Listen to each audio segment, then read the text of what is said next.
Cool. So we might just get started. Good evening, everyone. Welcome to our second event in our industry series. Today, we've got the lovely Chris with us, who's going to be talking about the iBuild of Future industry mentoring program, which is, truly speaking, an amazing opportunity for students like us. So Chris, thank you so much for giving UCED students this opportunity, and the stage is yours. Oh, good on you, aren't you? No, I really appreciate it. Yeah, so just, I guess, a little bit of an introduction, just first and foremost in regards to myself. So, you know, I'm involved with a company called Graduate Associates, which is a family-owned business, and we've been running now for about 9.5 years. And the run down or prior to Greenwich, starting Greenwich, was you know, my sort of industry involvement was since 1985 was when I first started in the industry, and I started as a part-time student doing my 6 years part-time construction management course and my apprenticeship in carpentry, which I did concurrently. And over that period of time, I've had sort of lots of different roles on particularly site-related roles, site supervisor, running through to some site management and site project management type roles.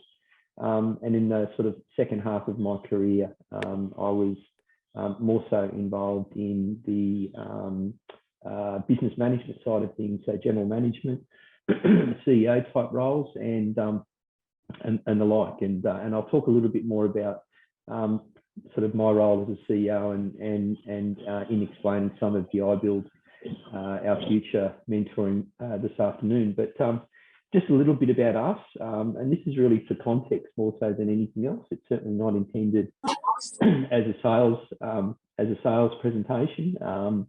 But my wife and I, we started the business as about 9.5 years ago, and we're a series of organisations, series of companies that work across the construction and infrastructure and engineering industry. And I guess in that regards, we've got businesses that are involved in firstly the sort of business advisory side of things, which is Greenwich Advisory. And then we've got companies that are involved in project management, which is Greenwich Projects, and planning and programming, which is Greenwich Planning. And then we've got a couple of businesses which are actually involved in construction, which is the innovation business, which has some scaffold products that we're bringing to market. And we've got two building businesses, one that focuses on facades, which is Greenwich Build. And then we have a partnership called Maru Build, which is an Indigenous construction joint venture. The iBuild Our Future process is, I guess, something that we've been doing for some time, and I'll talk.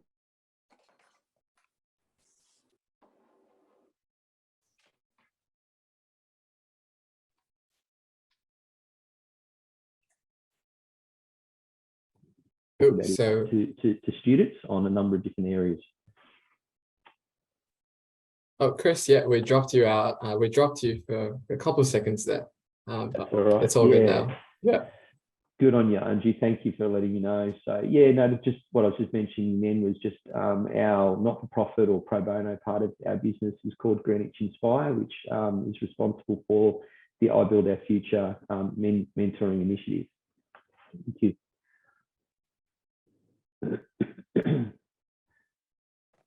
So just some background on the initiative. iBuild Our Future was, I guess, first conceived around about 10 years ago, where I was particularly interested in wanting to try and connect students such as yourselves through a mentoring program with industry representatives.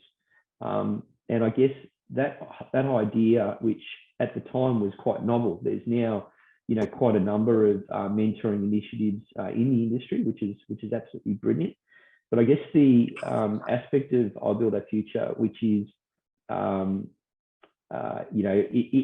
in itself is its value proposition, is that it's all about pairing students with senior executives.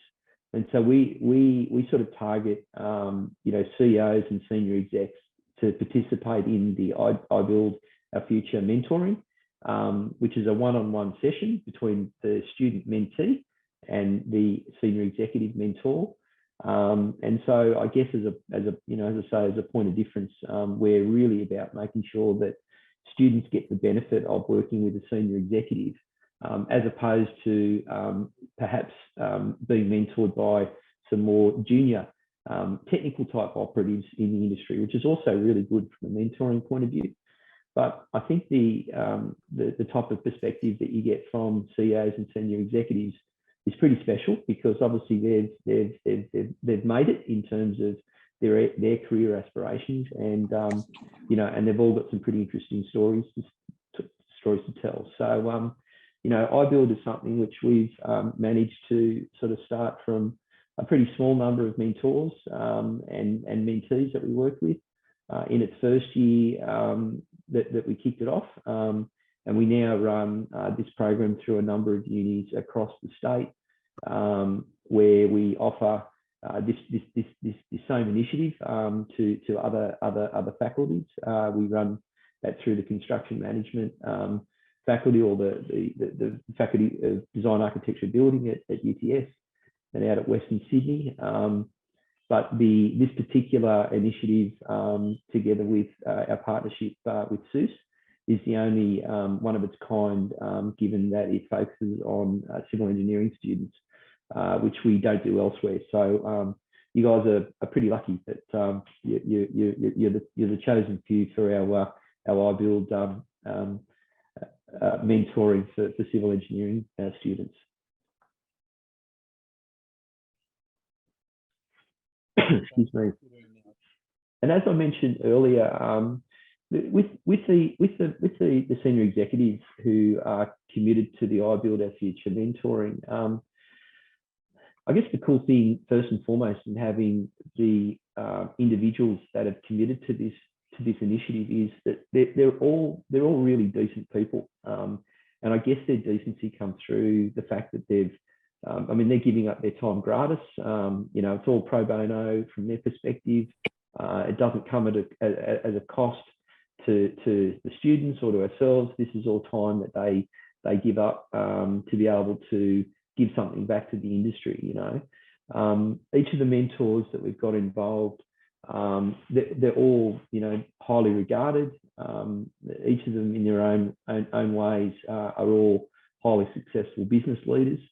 And I think part of the initiative is that when you get to actually meet up with your mentor on a one-on-one basis, that's the opportunity to really understand a little bit more about the mentors, and in particular, try and sort of listen and understand to some of the decisions that they took through their career. Some of them would be good decisions, some of them not so good decisions, but they've obviously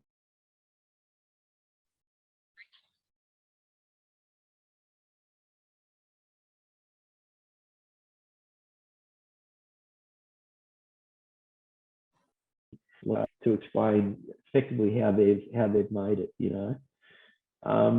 One of the things I've sort of in having worked with a number of these mentors now for a number of years, and we've got a number of the mentors who've committed to the SUCE program this year. They're actually returnees from our inaugural year last year with SUCE, which is kind of pretty cool. But they obviously see value in the initiative, and they're back with us again this year.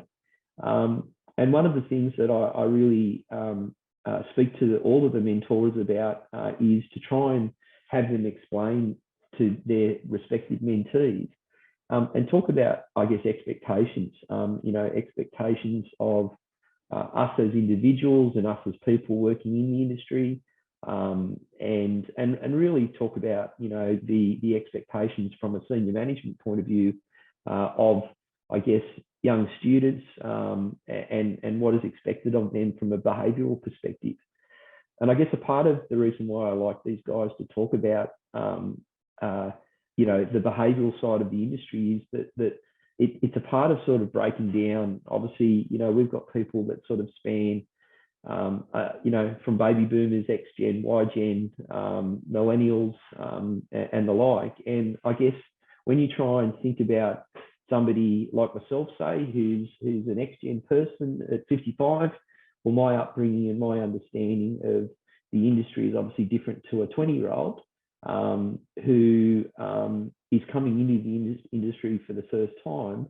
And I guess part of my responsibility is to be able to talk to a student on a one-on-one basis about, how it is to get on and what's expected in terms of behaviours and socially and work commitment wise and so on. Because I think the more that we can talk about it across various generations, the more that we can become a much better and stronger industry at large, And I guess the other part to this sort of our value proposition is that each of the mentors have been chosen not only because of their decency and the fact that they do want to give something back to a student, but they've also been chosen to align with your particular disciplines within civil engineering, and I'll talk more about that shortly.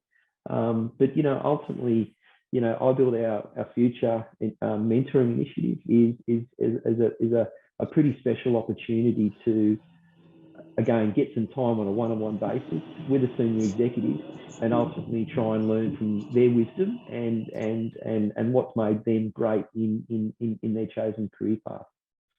Thank you.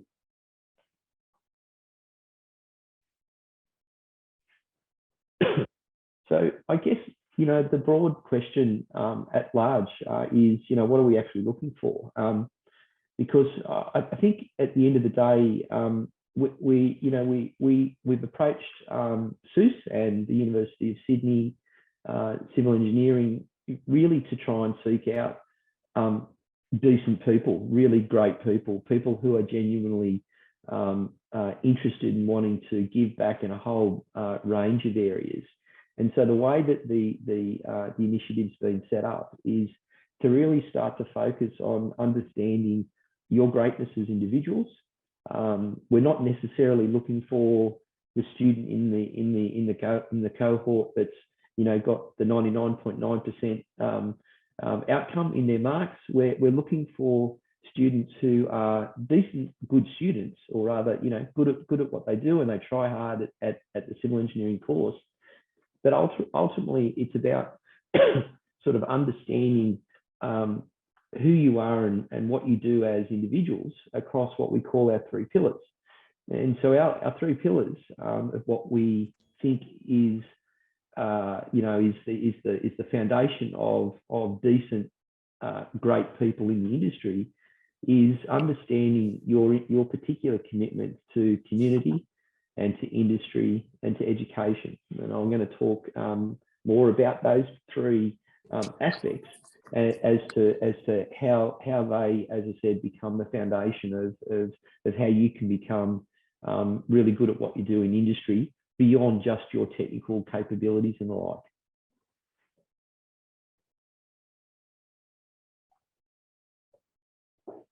And so when you sort of think about these three pillars, and with the first one being industry, I guess I wanted to sort of talk briefly about why get involved in industry. And I'm not talking here about doing an internship or having full-time employment. This is about the additional opportunities and networking that occurs as a result of getting involved from a voluntary perspective in industry. And I'll give you some examples. I mean, over the years, I've been involved with a number of different not-for-profit industry organisations. I was with the Australian Institute of Building for many years, not only as a member and then a fellow of the AIB, but I was also involved in the AIB at an executive level, where I was the New South Wales chapter president for a number of years, and I was also a national councillor with the AIB. And all of that is honorary, it's not for profit, it's pro bono. You know, the bottom line is you don't get paid for these sorts of roles. But what I learned out of the AIB process was sort of understanding, you know, that in a business sense, how business needs to be planned and how it needs to be managed in a way, particularly when in the case of many of these sorts of not-for-profit industry organisations, you know, they don't have a lot of money. And so what you've got to be able to do is develop your skills as individuals in providing voluntary service. And you can do it in a number of ways across a number of different industry organisations. You know, another example from my perspective was my involvement in what's called the Construction Forecasting Council. And again, it was a voluntary role where I was involved in providing advice, working with organisations like the Housing Industry Association, the Master Builders Association. I was working in a group which included the Australian Institute of Quantity Surveyors and so on and so forth. And my role with this group was to try and advise them from a building practitioner's perspective on what was happening in the marketplace from a cost-based perspective, so that when the Construction Forecasting Council published documentation in terms of market indices on cost, at least they had this broad brush input from a number of industry practitioners. They're just two examples of my involvement in industry, and there've been you know, a number of those examples over the years which I've really benefited from a personal growth and professional growth point of view. But I guess the cool thing is that it's kind of nice to know that you're also giving something back to the industry that ultimately feeds me and provides me with great opportunities, and has done for, you know, coming up to 35 years now. And as students, you know, you've got plenty of opportunities with respect to getting involved as student members with people like the Civil Engineers ISA course, Engineers Australia, and there's also a number of other professional membership organisations that you can get involved with as well. And then the second pillar is, you know, this voluntary service in education. So again, you know, just thinking about, you know, how do you as individuals get involved in education? And this is now sort of more broader than, you know, turning up to university or attending university lectures for the course that you're currently undertaking. You know, this is about how do you actually get involved in some more broader networking opportunities within the university environment, so that you can actually start to develop skills and the like across, you know, involvement with organisations like SUCE and others. And again, it starts to solidify, you know, your involvement in wanting to give something back to the community that you are in, which is the university education community in this case. And ultimately, you know, it's an opportunity, as I said, to start to learn some skills in regards to general business management and the like, and how to coordinate and plan activities from first principles, working in a tight-knit team under time pressures. So all of those things you can apply to the broader industry when you actually get involved with it. Excuse me.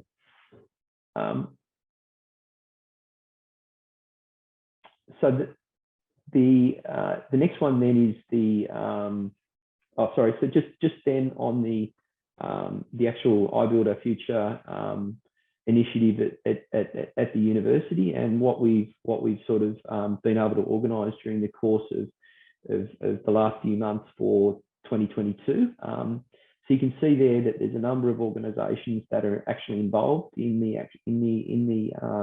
iBuild initiative. And some of those organisations you'll certainly recognise. And when you consider the individuals that have you know, put themselves forward, you know, just to cite a couple of examples, you know, you've got the Managing Director of AW Edwards, which is an organisation that's been around for 100 years and located in Sydney.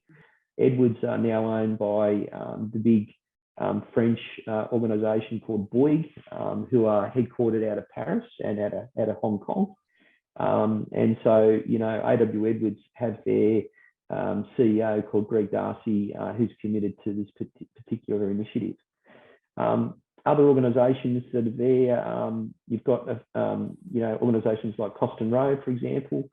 Grant Rowe, who's the principal of Coston Rowe, is a very well-regarded structural engineer. And over the years, Coston Rowe has become one of Sydney's very well-regarded structural design organisations. And Grant, I know, has got some really sort of, you know, firm views as to, you know, how to mentor young civil and structural design students through this program. And he's back for a second year this year. We've also got organisations like Robert Bird and Partners. So we have their managing director who looks after the Middle East, a guy called Jason Langer, and Jason is also returning this year with this program, and he'll be involved via Teams in the mentoring again this year. And Robert Bird, of course, is now a very well-regarded business headquartered out of Sydney, but they're now got offices both in the US, Middle East, and through Europe. So he'll be able to provide a really good sort of understanding of, you know, from a global perspective in how to run a structural organisation and really thrive in the marketplace and the like. A couple of other examples. The chap from John Holland is a guy called Matt Bourne. Matt has been a great a contact of ours for a number of years. I first met Matt probably about 15 or so years ago through the AIB. We worked on the committee there together, and we've done a number of initiatives over the years, and Matt has kindly offered to come back to provide one-on-one mentoring with the SUCE this year. And Matt is the New South Wales General Manager, New South Wales and AC General Manager for John Holland. So he's again a really well-regarded person involved with this particular initiative. Excuse me. I mentioned earlier that what we'll do is to make sure that we actually have all of our mentors aligned to your particular disciplines. And so we've got all of your disciplines covered, from your construction through to civil engineering, structural and the like, through to transport and so on. So, you know, we really would encourage you all to get involved, because there is certainly a mentor available in your particular discipline. Now, with the timeline, you can see there that we've got it all sort of mapped out. We've opened applications this morning at 9 o'clock, and I understand we've actually already got a couple of applications, which is pretty cool. So we're really pleased about that there's early interest already, which is wonderful. And then the 7th of September, so in a couple of weeks' time, as at 9 p.m. that day, we'll actually close the applications. We're not in a position to accept any late applications at all. So we really would like you to put forward your application in that time frame. Noting that, you know, we treat this process as a little bit of a tender type process, which you'll become more familiar with in the industry when you do get involved in working situations. And those tenders, of course, all closed by a date and time. And you know, if you're late with your tender, then it won't get accepted. So please make sure you abide by that 7th of September close at 9 p.m. I know last year that I think it was about 20 to 9. There was a rush on with applications, we did get a number of applications between 20 to 9 and 9 o'clock. I would encourage you all to try and plan out that process a little bit better, because to be honest, it doesn't look overly good when you're doing it last minute. So what I'd really encourage you to do is to think about the iBuild initiative, and if it's something that you'd like to apply for, then get your application in sooner rather than later, if you wouldn't mind.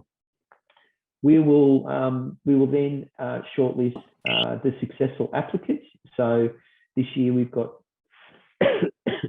26 mentors. So obviously we'll be looking to align those 26 mentors with 26 mentees, and we will assess those mentees on the basis of the 3 pillars, which I'll talk more about in a tick, in relation to the actual application process. And then one of the cool things with the iBuild initiative is that on the 5th of October, we'll actually be running for the successful mentees a HR orientation session. And that HR orientation session will be run by 2 professional HR managers. So we've got one lady who's the national HR manager from a company called Hanson Youngkin. Claudine Lucas is her name, and we've got a second lady by the name of Wendy Williams and she's the HR manager of AW Edwards. And the objective of that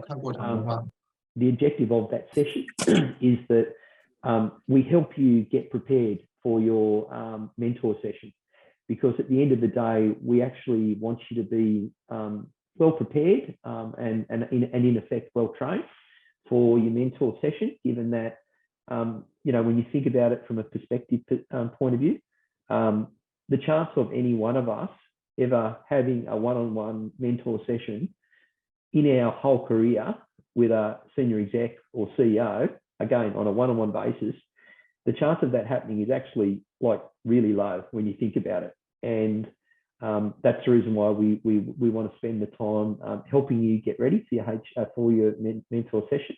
And that's the reason why we've got that HR orientation session that will be running on the 5th of October, which will ultimately be a couple of days before the actual meetings with the mentors.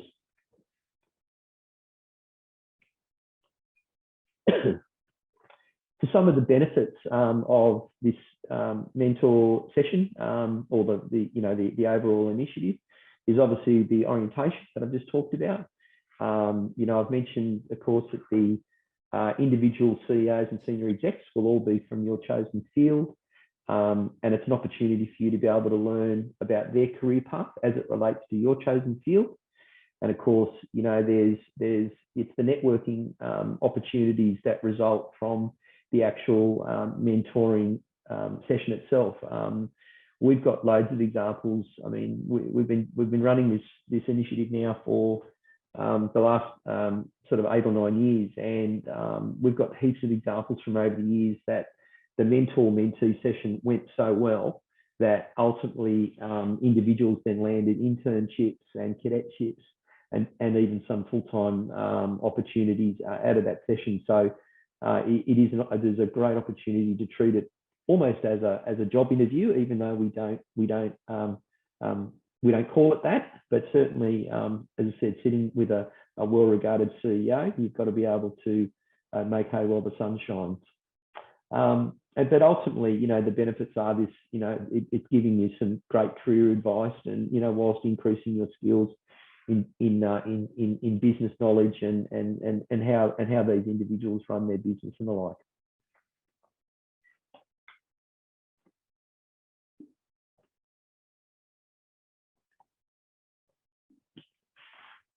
Couple of slides to go, and then I'll hand back to Anju. But the first and foremost, who should apply? Look, anyone. This is the application process is open to any student currently studying, civil engineering at UC, whether that be through the bachelor's degree or higher degrees. We are looking for individuals who can demonstrate their commitment to the 3 pillars that I've just talked about before. And the process of making your application is quite streamlined in regards to we're not looking for a 100-page thesis to be submitted.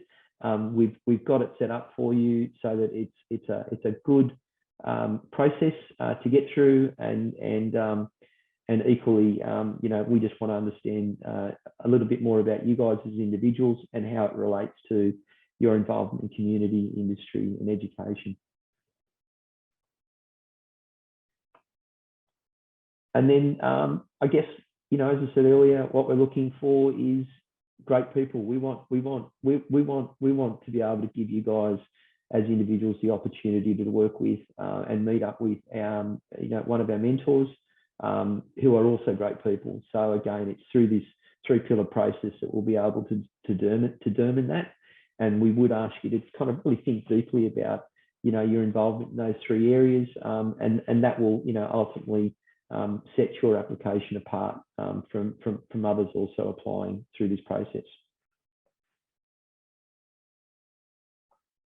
So the 3 pillars, again, just to summarise, pillar 1 is the community. So tell us about any volunteering experience that you've had, and some examples there might be Red Cross, or it might be some of the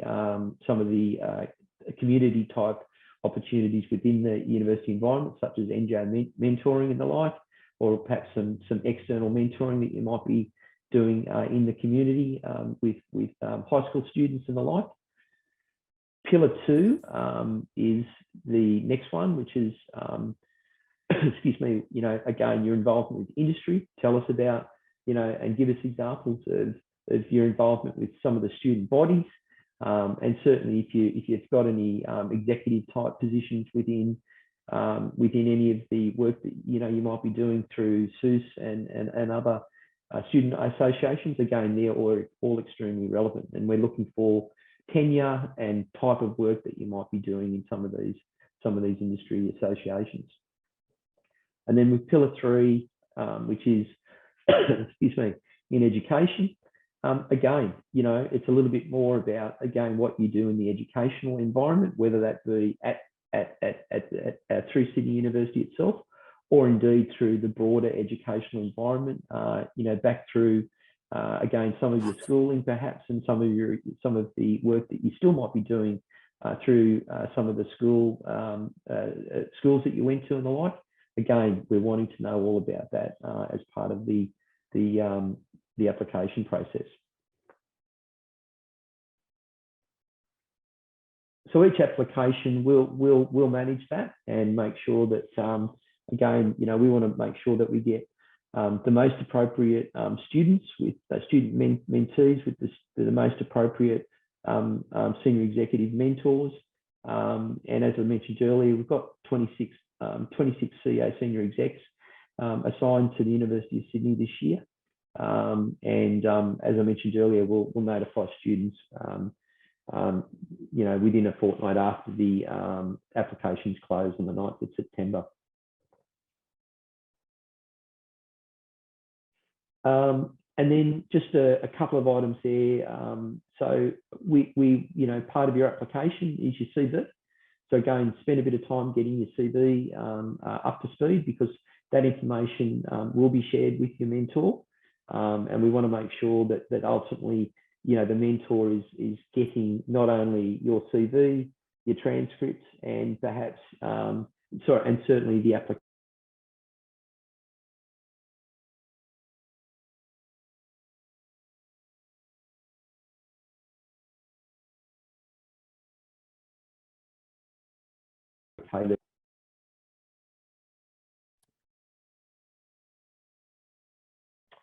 And then I'll hand it over to Anju. I appreciate the opportunity to have said a few words about iBuild.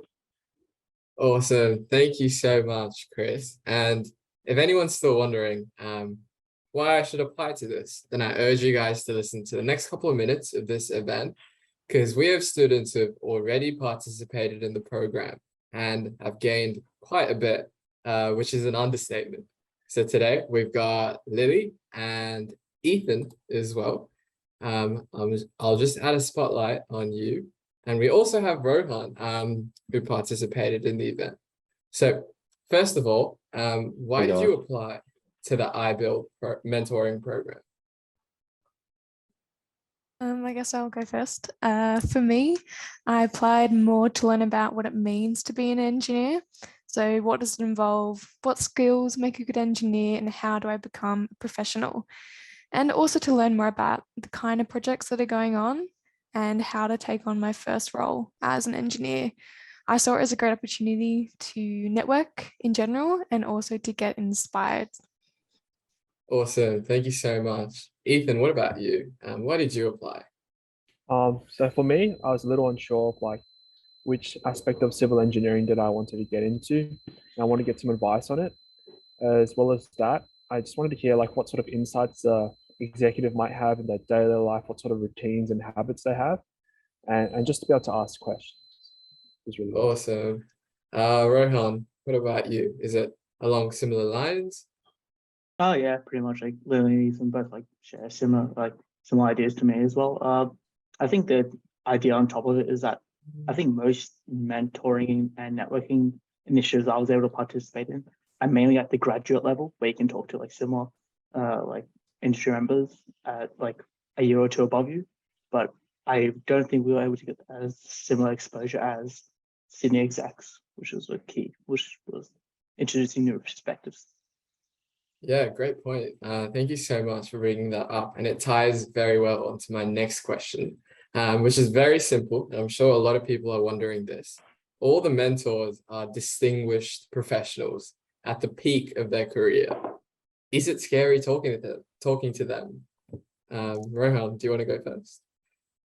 Sure. I think initially I was a bit anxious because you always want to make like a good impression, because like you never know what could happen. Like you may talk to them in a year or two or like next day. So like it's always good to have a good impression. But I think as you just start chatting with them, I think the key thing to remember is that they're here to help us. Like they're not here to intimidate us or anything. Just trying to make sure like we're better prepared for the workforce.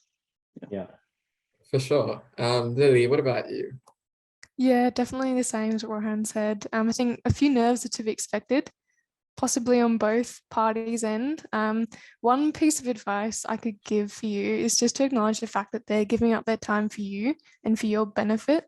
So they're there to teach and inspire the next generation of engineers, which is us. So to us, it's not only an exciting opportunity, but for them, it's also a privilege. Great point. Ethan, how are you feeling? I think Lily and Rohan answered those questions like really well. Like my thoughts exactly. Like I guess the executives are there to just I guess give their time and spend time talking to you, and they're doing it from a place of like not expecting anything from you. They're gonna expect it. You know, you're just a student, probably maybe not too much life experience, and so they'll just meet you at that level. I guess. Yeah. Nothing to fear. Awesome. So before going into the program, I'm sure as we just discussed, you might have had any preconceived notions or feelings, anxiousness maybe. Were you? And if so, how were you pleasantly surprised when you took part in the mentoring program? Ethan, do you want to go first for this? Yeah, sure. So the mentor I had, she was just like a really great storyteller. Like I just sat there and just like listened to like her just talk about her journey, career journey, where she got to where she is, like the sort of struggle she had to go through to get there. And that was like quite inspiring, just the way she engaged me and just listening in. And as well as that, she also, I guess, offered to like put me in contact with someone at a company that I'm now currently working at. And it was like, I didn't ask for it. It was just purely coincidental. And it's just a really great opportunity. Awesome. Rohan, what about you? Yeah, so I believe, I had a similar experience where they have so much to tell, and you just end up all the time like just listening to the wealth of stories they have. Because I think when I was talking to my mentor, we ended up talking for 2 hours. So like they have so much to share and explain. It's just great to listen to them. So it was a really fun opportunity. Yeah, for sure. Lily, did you have a similar experience? Yeah, I also had a similar experience. So to me, it seemed more like a casual chat full of anecdotes and just like stories and examples of projects and things like that. So yeah, I was a bit surprised because I thought it was going to be a bit more formal. And I was also worried that I didn't know what to say. But after I felt fully inspired and really just excited about learning and going into the industry. It was kind of a turning point for me, really, because I wasn't really sure if I really wanted to go into engineering. So after the session, I felt like I was on a high and I felt like engineering was definitely for me. So it was good. Yeah, wow. Yeah, that's definitely Wow. great to hear. Wow. So going off of that, what did you gain out of the program? Lily, do you mind going first? Yeah, so I feel like I gained a lot out of the program, a positive outlook, an understanding of what it means to be an engineer and the kind of jobs that a geotechnical engineer might be able to get involved in, and also a sense of professionalism and sort of an introduction into the field and a way of communicating with other engineers. Yeah, awesome. Ethan, how about you? What did you gain out of the program? So for me personally, I felt that I really got perspective on like what sort of career path I wanted to go on. Like I was unsure and they kind of helped me like clarify like what are you good at and then like what might you be best suited for. But as well as that, I guess I really like people orientated approach, like look at life and like how to make the most of like the relationships you build with other people, and that perspective was really good. Sweet. Rohan, what about you? What did you gain? Yeah, similar to both Lily and Ethan. I think what the one strong thing I took from the mentoring session was that she was able to expose me to what more the transport industry had to offer, like the more technologically driven side. And it ended up to be one of the more fascinating areas which I wanted to pursue later on, and something I'm currently trying to pursue. Yeah, for sure. And to the 300 odd or so people joining in, if you guys have any questions for these lovely students, make sure to chuck it into the Slido and we'll get around to it in a couple of minutes. But the very last question from me, are you still in touch with your mentors? Lily, do you want to go first? Yeah, sure.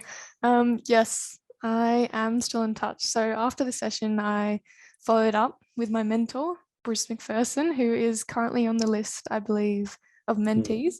Yeah. He's the Sydney branch manager and principal engineer at Douglas Partners. And so we arranged some casual summer work over last Christmas. So I got to meet him in person and see him, and I still see him now. I'm currently working at Douglas Partners, so that was sort of an interview in a sense. And yeah, so I work 2 days a week now as a casual, which is great experience, and yeah, very exciting. Yeah, So that's yes, I see him. fantastic. Yeah. Ethan, what about you? After the program ended, I did keep a little bit in contact with my mentor, but since then I haven't been in contact. No. Okay. Rohan? Yeah, it's like I think initially it was at like a fairly decent pace where we would communicating back and forth. But I think further down along the line, I think the key thing to remember is that they are very important people. They have very busy schedules. So like it may not be as responsive as initially, but you still may be able to get a quick word or two at one point. For sure. Thank you so much, guys. We might just move on to the Slido now. So I'm just sharing my screen. I hope you can see it. I guess we'll start off with this question over here for Chris. Why was iBuild Our Future founded? You might have touched on it. Yeah, just briefly, Anju. I mean, it was, I guess, you know, from a mentoring perspective, there was just a gap in the market, I guess, where you know this sort of senior executive connection didn't exist at the time, and to be frank, I'm not aware of any other mentoring initiatives like it. So even sort of 8-9 years later, there's still you know this is really I guess sort of one of the very few, if not the only, senior executive type mentoring initiative. So yeah, I guess it was just I saw it as an opportunity in the market to try and offer some real value to students, Yeah, definitely. And here's another question over here. just a bit about the impact that a connection with a senior partner in industry could have on a student during university.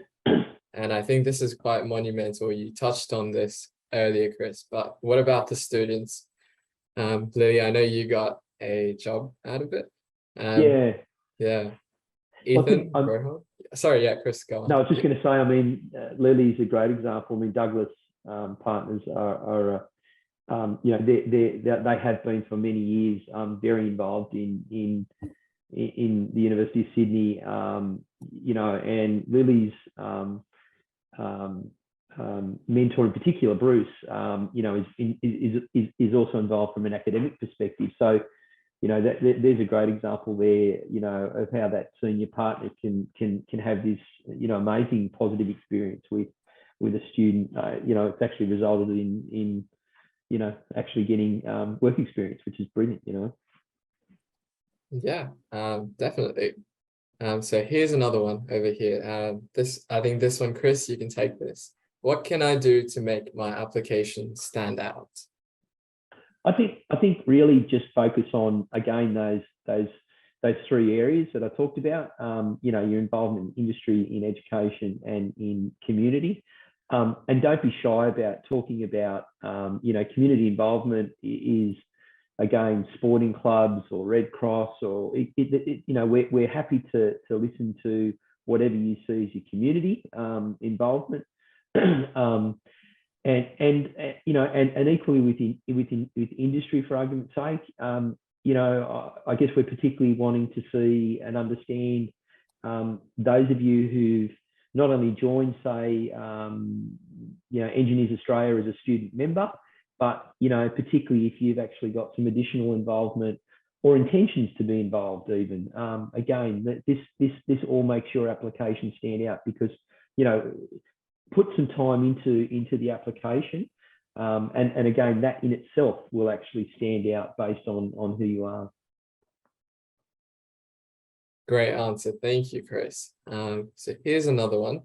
What's expected from mentees in a mentoring session? So Lily, Rohan, and Ethan, I know you spoke about this a while ago, saying how it was a friendly conversation. I know you were anxious at the beginning, but when you were actually at the meeting, it was, you know, very easygoing. Do you have anything to add to that? Rohan, do you want to? Oh, yeah, Ethan, do you want to take this? Yeah, I was going to suggest before you guys get paired in your official meeting, you'll get like you'll find out who you're matched with, and I reckon just a quick Google, figure out like where they work, what sort of company, and just start to form questions in your head and write them down that you come prepared to your meeting, so that you have specific targeted questions to gain insights in, and just listen, and just be a good listener. Good answer. Yeah, for sure. I think it's really important to do your due diligence. Chris, do you have anything to add to that? Look, absolutely. I mean, it'll come up in the HR orientation as well, Anju, where both the HR managers will really, you know, try and suggest ways that you can, you know, everything from, you know, the way that you actually groom yourself for the interview, present yourself for the interview, you know, through to, you know, making sure that you've got a really good understanding, and it's a desktop type understanding, their LinkedIn profile, Facebook perhaps, you know, and certainly their relevant company website. Have a look at all of that, because again, that will enable you to form views on the individual that you're actually that you'll be mentored by. Yeah, definitely. Lily, Rohan, do you guys have anything to add to that? No, not as much, but I think just it's good. I think during the interview, it's good to keep a little notebook at the side, because there's quite a few bit of information coming at you, and it's good to like jot down a few notes, because it just make sure it keeps you on pace with the with the mental session as well. Yeah, for sure. Awesome advice. Thank you. And maybe just one more question, a change of pace. Chris, this is for you. How do you deal with all your challenges, you know, especially the ones over the past 35 plus years of experience? And what kind of mindset do you need to push through those challenges? That's a super question. I think, and this will be a feature that will come through, you know, all of the senior executives involved in the process. But resilience, I think, is one of the key ingredients from a senior management perspective. Obviously, hard work and the like, but having that notion of, you know, you actually have lots of, you know, there's lots of times in your career where things don't go to plan, or you fail, or you could have done better. And I guess it's having the resilience to sort of think about, you know, how do you work through those scenarios, and ultimately, you know, how do you become a better person in the industry at whatever role that you've got, whether it be in senior management or not. So yeah, I would say resilience and hard work are probably the two key ingredients. And just keep listening and learning, Andrew, you know. That's a fabulous answer. Thank you so much, Chris. And just to wrap up, the students, do you guys have any final key takeaways for all the other students joining in today? Rohan, do you have anything to say? Anything you think the students should know?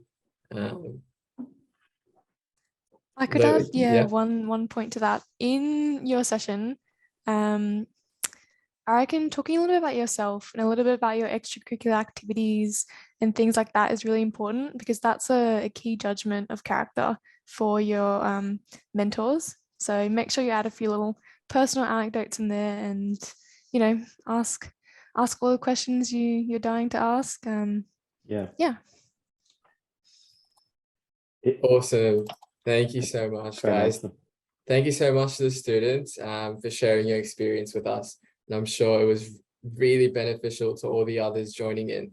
And Chris, thank you so much for giving UCID civil engineering students the opportunity to take part in the iBuild Our Future mentoring program. Do you have any? Yeah, please go on. Look, thanks, Andrew. I mean, I guess just on behalf of you know, Greenwich Inspire, you know, we're a small to medium enterprise, and there's a few of us behind the scenes who you know, really do try and drive this initiative and work pretty hard to try and deliver ultimately a great opportunity to the students. So all we ask is, you know, please don't be shy and put an application forward, and you know, we'd love to hear more about you. Fantastic. Thank you so much, Chris. And to all those zooming in, applications are now in fact open, and please follow the SUCE socials to get updates and timelines and so on. So now it's everyone's favorite moment. Please turn on your cameras so we can take a quick pic for marketing.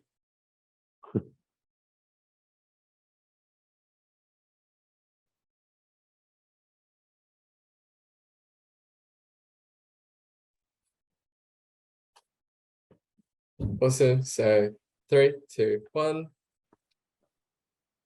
Cool. Fabulous. Thank you so much, everyone, for joining us this evening. And Chris, once again, thank you so much for the time and this opportunity. My pleasure, Andrew. Thank you for your time. Really appreciate it. No worries. Have a nice evening, everyone. Likewise. Thanks, everyone. Thank you.